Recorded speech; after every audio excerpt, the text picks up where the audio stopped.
Bonjour, bienvenue sur ma chaîne Film Minivan.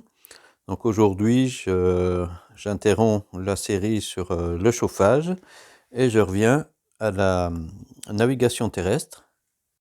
Alors il y a plusieurs mois, j'avais fait une vidéo sur la déclinaison magnétique. J'avais prévu de faire une suite que j'avais commencé de filmer, puis un petit souci m'a fait interrompre tout ça et après je suis passé à autre chose. Donc là, c'est pas encore la vidéo que je voudrais faire sur non, la déclinaison magnétique, mais c'est une petite vidéo qui va vous parler de la grille UTM. Alors, qu'est-ce que c'est que cette grille? Donc, sur une carte IGN, il vous en parle. C'est ce quadrillage qu'on a en bleu, avec plein de petits carreaux. C'est une grille, donc toute la Terre a été quadrillé de cette manière. Ce sont les Américains qui ont fait ça après à partir des années 1940, hein, et surtout après la Deuxième Guerre mondiale. Donc ça a été fait en prévision d'être utilisé d'abord par les militaires, parce que cette grille vous donne, lorsqu'on on donne des coordonnées UTM, elles sont exprimées en mètres. Donc ce qui est très pratique, c'est que tout de suite, si je donne une coordonnée, et avec soit un instrument particulier comme ça, mais même un décimètre, on arrive à se positionner, à trouver la position rapidement. Alors que lorsqu'on donne des coordonnées latitude, longitude, il faut chercher et voilà, chercher ses coordonnées. Par exemple, j'en ai une ici. Et il faut regarder beaucoup plus loin pour retrouver l'autre. Donc, oui, c'est quand même moins précis, parce qu'une coordonnée UTM, on trouve la position assez rapidement. Alors, c'est d'autant plus facile de se localiser que sur cette carte IGN, au 25 millième, chaque carré fait 1 km. Donc déjà, même en utilisation, je dirais, normale, au moins, vous savez que 2 carrés, ça va vous faire 2 km. Oui, quand je dis chaque carré fait 1 km, c'est 1 km sur 1 km, hein, puisqu'on a un carré, quoi. Alors bien sûr, comme pour mes autres vidéos, hein, mon plaisir, c'est de partager les informations que je découvre. Non pas pour dire il faut faire comme ça, pas autrement. Non, en fait, il y a plusieurs manières d'utiliser une carte avec une boussole. Ces manières de faire vont dépendre de vos buts, des circonstances, des localisations, de la précision que vous voulez. Donc là, je partage une manière de faire qui sera inutile peut-être pour beaucoup, mais utile pour d'autres. Et puis de toute façon, je pense que c'est toujours bien ça aide à maîtriser, de connaître les différentes techniques, ça aide à maîtriser nos outils, les cartes et les boussoles, hein. Donc je vais vous expliquer pourquoi dans certains cas, l'utilisation de la grille UTM peut être plus pratique. Si je reviens d'abord à ce qu'on m'avait appris il y a très longtemps, et ce que je retrouve encore souvent sous des vidéos d'initiation, au moins, hein, pour les pros, ce sera différent. Mais par exemple, lorsque sur une carte, vous voulez relever un azimut, souvent, on va vous dire, tu commences par orienter la carte. Donc pour orienter la carte, là j'ai mon trait noir du nord géographique, donc j'aligne ma boussole comme ça, et je tourne. Alors je peux pas le faire, j'ai pas beaucoup de place sur ma main, et je tourne pour aligner. Alors oui, j'aurais dû mettre déjà ça, le nord bien en haut, et on tourne la carte pour ramener l'aiguille rouge dans la niche, dans la maison. Alors, comme je l'ai dit dans une précédente vidéo, il n'est absolument pas nécessaire d'orienter une carte pour relever un azimut. Un azimut, c'est un angle, comme on relèverait un angle avec un rapporteur. L'avantage qu'il y a à orienter une carte, ben ça va être que ce qui sera en haut sera en face de nous, ce qui sera à gauche sera à gauche, ce qui sera à droite de la carte sera à droite. Voilà, c'est uniquement pour ça. Mais par exemple ici, je suis chez moi, à quoi me servirait d'orienter ma carte si je voulais préparer un circuit? À rien, puisque je ne verrai pas ce qui est en face de moi. Donc souvent, on nous apprend des choses sans nous dire pour quelle raison. Et donc, ben, on reproduit. Ah ben si, on m'a dit de faire ça. On reproduit les choses sans les comprendre. Et le but, encore une fois, de ces vidéos, en partageant des infos même qui seront pas utiles dans notre cas, par exemple en France, pour la déclinaison magnétique, suivant la valeur de cette déclinaison, ben, on en tient compte ou on n'en tient pas compte. Mais je trouve que c'est comme ça aussi, c'est en connaissant toutes ces petites infos qu'on maîtrise euh, un peu mieux la cartographie et la navigation terrestre.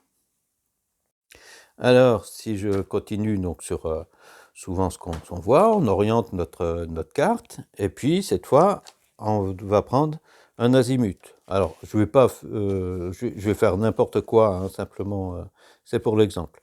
Supposons que je suis ici et je veux me diriger là, donc je m'aligne comme ça, et j'amène, donc dans ma lentille, on a les traits, toute la série de traits noirs, comme ça, et on nous dit souvent, ben, on les oriente en haut de la carte, en se disant le haut de la carte IGN, c'est le nord géographique, ou on va nous dire, ben, on se met parallèle à une des longitudes qui est représentée. Alors ici, j'en ai une tout près, donc c'est au jugé, je peux dire, oui, je suis à peu près comme ça. Si j'étais plus au milieu, ben, la longitude suivante est à plus de 6 km sur la carte, donc on le fait au jugé. Alors, encore une fois, dans certains cas, ben, par rapport à la distance qu'on a à faire ou le but à atteindre, c'est important, ou ça ne... Voilà, ça c'est la première manière. Si on utilise la carte, la grille UTM, donc comme j'ai dit, les repères de cette grille, ben, on en a beaucoup plus, puisqu'on en a tous les 4 cm carte, tous les kilomètres en réel. Donc, je me remets, alors je vais me mettre à un autre endroit, je déplace, voilà. Là, je vais me mettre justement volontairement à distance de deux longitudes indiquées. Je suis, allez, je fais n'importe quoi, voilà. Je prends mon azimut. Cette fois, dans ma lentille, je suis pratiquement sûr d'avoir toujours un des traits bleus qui va traverser. Donc, je peux plus facilement mettre mes repères noirs de la lentille parallèle, où là, ben, vous voyez, je suis pile poil, vous voyez pas beaucoup, je suis pile poil sur un repère noir et la ligne bleue. Donc il y a ce côté pratique déjà d'arriver plus facilement à bien s'orienter, à bien régler notre boussole. Donc dans la vidéo précédente, je posais la question, faut-il tenir compte de la déclinaison magnétique? Donc quand on prend un azimut sur la carte, eh ben, il faut se dire, est-ce que j'en tiens compte? Si j'en tiens compte, donc je vous renvoie à la vidéo précédente, savoir si on ajoute, si on retire de notre mesure, de notre azimut, si on retire la valeur de la déclinaison. Là, donc là, j'ai représenté des valeurs que j'ai chez moi. Hein, donc, déclinaison magnétique, je suis 3 degrés est. Et alors, ce qu'on appelle le nord de la grille, donc le nord de la grille, ce sont toutes les lignes qui montent comme ça. Là aussi, j'ai une valeur de déclinaison de degrés. Si, donc, jusqu'à présent, dans pratiquement toutes les vidéos, ne vous parle pas de la navigation avec la grille. Donc, on se trouve dans la navigation où on tient compte uniquement du nord géographique et de la déclinaison. Donc, on vous explique comment faire les corrections. Alors, si vous avez une boussole qui ne permet pas de faire la correction avec une petite molette, une petite vis, eh ben, à chaque fois que vous prenez un azimut sur la carte, il faut dire, bon, ben, je rajoute, alors si je prends mon cas, où je vais retirer, dans mon cas, 3 degrés, voilà, donc j'enlève 3 degrés, et puis j'ai ma bonne direction. Si on a un réglage, comme sur cette boussole, ben, on règle une bonne fois pour toutes notre déclinaison, et là, on n'a plus à se soucier d'une conversion. Ce qu'on relève sera automatique. Si je donc relève mes azimuts à partir du nord de la grille, cette fois, il faut que je tienne compte. Alors, ça s'appelle la convergence. Convergence UTM, c'est l'angle que fait le nord de la grille avec le nord géographique. Donc là, il faut que j'en tienne compte. Alors, bon, je ne rentre pas dans les détails, c'est plus encore une fois pour montrer, dans certains cas, l'intérêt. Donc, chez moi, si je fais mes relevés, tous mes azimuts à partir de cette grille, je vais faire ce calcul-là. Donc, le nord de la j'ai relevé un azimut sur ma carte 40 degrés. Le nord de la grille, je vais ajouter la valeur de cette convergence, plus 2, et je vais retirer la déclinaison. J'écris très mal, en plus j'ai le smartphone en face, moins 3. Donc, ce qui veut dire que sur ma boussole, sur le terrain, je vais prendre, donc ça fait moins 39 degrés. Alors, dans mon cas, donc, ben, j'ai plutôt intérêt aussi, un petit avantage, je dis bien dans mon cas, c'est que cette fois, je n'ai plus qu'1 degré d'écart entre l'azimut relevé sur carte et celui que je vais prendre avec la boussole. 1 degré d'écart, on est dans la marge d'erreur des relevés, et je dirais on est peut-être plus souvent en relevé ou en azimut sur le terrain, plutôt peut-être à plus ou moins 2 degrés. Donc, ce qui veut dire que dans mon cas, ben, ma boussole, je n'aurais même pas besoin de la régler. Je prends mon azimut à partir de la grille, je ne touche rien et je pointe sur le terrain. Ou alors, si je veux vraiment faire les choses bien, eh ben, donc cette différence que j'ai entre les deux de moins 1, eh ben, je règle ma boussole en revenant en arrière de 1 degré. Bon, c'est insignifiant sur les distances. Quand on prend un azimut, c'est rarement pour faire 5 km, 10 km ou plus. Alors j'allais partir sans vous expliquer comment trouver la valeur de cette convergence, puisque sur les cartes IGN, il nous indique uniquement la déclinaison magnétique. Alors pour trouver cette valeur, vous prenez un rapporteur. Alors moi je vais prendre ça, mais ça fait le rôle de rapporteur aussi pour avoir un angle. Et vous cherchez donc un méridien. Vous prenez un rapporteur. Alors moi je vais prendre ça, mais ça fait le rôle de rapporteur aussi pour avoir un angle. Et vous cherchez donc un méridien. Voilà, indiqué, donc les traits noirs. Et avec votre rapporteur, donc je vais mettre juste au croisement du méridien indiqué avec une des lignes du nord de la grille. Voilà, je suis bien aligné, donc j'ai mon 0 ici, et ça me donne 2 degrés de convergence. Alors il y a certains sites, comme j'ai pu un GPS ou des applications, qui, au lieu de vous communiquer votre position en degrés, minutes, secondes, peuvent vous donner ça en coordonnées UTM. Donc je prends ici une application qui s'appelle GPS Statut.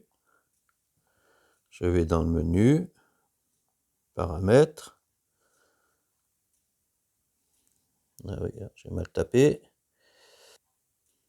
Voilà, unité, format des données de position, et j'ai sélectionné UTM.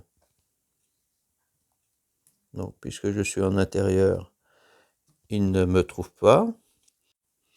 Alors, voici un exemple de coordonnées UTM qu'on va pouvoir trouver sur la carte que j'ai sous les yeux. Ce que j'ai oublié de vous dire en début de vidéo, c'est que le globe a été divisé en 60 zones. 60 zones dans le sens des longitudes. Donc ça fait des fuseaux, ou 60 fuseaux plutôt, des fuseaux de 6 degrés. Donc là, je suis dans la zone 32. Ensuite, je vais avoir deux séries de chiffres qui vont, la première partie, 284 et 5247, vont m'indiquer dans quel carré je me trouve. Hein, puisqu'on a vu qu'on a plein de carrés de 1 km de côté. Donc, je vais chercher d'abord, localiser l'intersection donc de mes deux lignes pour trouver dans quel carré je vais chercher. Donc 284. Alors, si je me réfère à ma carte IGN, dans un angle, dans les angles plutôt, on a la référence de zone. Donc, on est bien sur UTM 32. Ensuite, je cherche, j'ai mes nombres en bas, donc je vais chercher la ligne 284. Voici. Et sur le côté, alors hop, je prends de la hauteur. Alors, je mets ça parce que je regarde en même temps à travers le smartphone. C'est pas évident de passer du smartphone à la carte. Donc, ma ligne 284. Ensuite, je dois trouver l'autre référence de case, 5247. Donc là, cette fois, ça va être sur le côté. Eh bien, 5247. Qu'est-ce que je vais prendre? Je suis... Voilà. Donc, si je prends ici, donc l'intersection, c'est donc le carré dans lequel je vais chercher ma position, c'est celui-ci. Hein, je reprends ça. Voilà. Ensuite, comme je dis au début de la vidéo, l'avantage de l'UTM, c'est qu'il nous communique une position en mètres. Donc, j'ai à chercher un point qui va être 144 mètres dans ce sens-là, en me dirigeant vers l'est à partir de mon angle ici, 144 mètres comme ça, et je vais m'élever de 508 mètres. Alors, je vais utiliser cet outil-là. Je ne rentre pas dans les détails, on a différentes échelles. Alors, je vais prendre, donc, je suis bien sur un 25 millième, et si vous regardez ce qui vous indique ici, donc de 0 à là, j'ai 1 km. Donc le 144, je vais le chercher, me positionner, donc il va être ici, à peu près là, voilà, là, je vais prendre la 14e graduation, et au niveau de la hauteur, ça va être la 50e, 51e gradation, à peu près. Donc, j'amène, alors je retrouve, donc je suis ici, voilà. Donc, hop. Voilà, je le fais à travers l'écran, encore une fois, du smartphone. Donc là, mon point va se trouver, donc je prends ma lunette ici, à presque 51 au-dessus. Bon, si je prends, voilà, les gradations, c'est-à-dire là, à l'intersection. Donc j'ai bien le déplacement vers l'est et je m'élève ici. J'espère que cette présentation vous aura plu, sera utile au moins à quelques-uns. Vous aurez appris quelque chose. Merci et je vous dis à la prochaine fois. Au revoir.